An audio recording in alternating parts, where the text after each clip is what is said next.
This ABC 15 Flash Briefing is sponsored by Sanderson Ford. Straight up.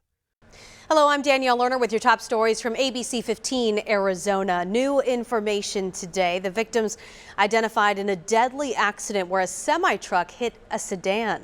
Police now saying they believe that sedan was speeding before losing control and crossing into the median into oncoming traffic near 83rd and McDowell Road. The victims have now been identified as 25-year-old Guadalupe Orozco and 35-year-old Amanda Ramirez. And shocking video of a rollover crash this morning. The only vehicle involved bursting into flames. That shut down the exit at US 60 and I-10 for some time. That vehicle involved hit the median wall around 4 o'clock this morning. A DPS telling us, though, everyone did make it out okay and crews were able to get those flames under control pretty quickly. Still unclear, though, at this time if impairment was a factor. A grim new milestone today. More than 3 million people around the world have now died from complications linked to COVID-19. That's according to some updated numbers from Johns Hopkins University. Here in Arizona, the Department of Health Services reporting 480 new COVID cases this morning. That brings our state's total number of cases since the start of the pandemic to more than 853,000. No new deaths have been reported. Happening now, a vaccine event focused on the underserved community at the Phoenix Sunny Slope Senior Center near 7th Street and Cave Creek.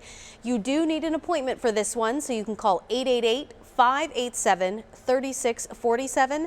They have help available in both Spanish and English. And along those lines, county health officials looking to help our Spanish-speaking community access more vaccines.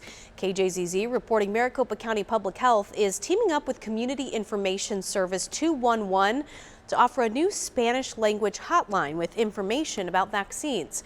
And when it comes to getting vaccinations, Latinos are toward the bottom in Maricopa County when it comes to the number of those receiving the shot. To reach the service, call 211 and then 271.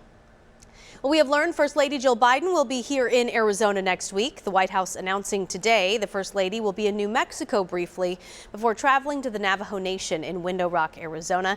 No additional details available just yet, but we'll keep an eye on it and bring you updates as they become available.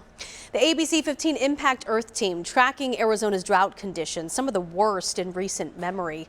And while this year's monsoon is expected to bring more precipitation than normal, it is not going to be enough to get us out of these dry conditions. Currently, 58% of Arizona is in a state of exceptional drought. That's according to the U.S. Drought Monitor. ASU climatologist Randy Cervini telling our news partners at KTAR, a single monsoon won't pull us out of the danger zone. Monsoon in July and August is going to be a pretty good one, a lot better than what we have last year. But this kind of drought that we are currently in is not going to be handled by any kind of one season rainfall. We're going to need several years of water to kind of get us back into a good situation here in Arizona. Yeah, the last time we saw similar drought conditions was back in June of 2002. 35% of our state was in exceptional drought. That's the same year we saw the second largest wildfire in Arizona's history. The Rodeo Chetasky fire destroyed nearly 470,000 acres. Arizona engineers are making big leaps in wearable robotics. Right now, the biggest issue facing the industry is the price of some of these machines, as much as 6 figures. Arizona researchers, though, trying to change that, hoping to bring that price down as low as $1,500.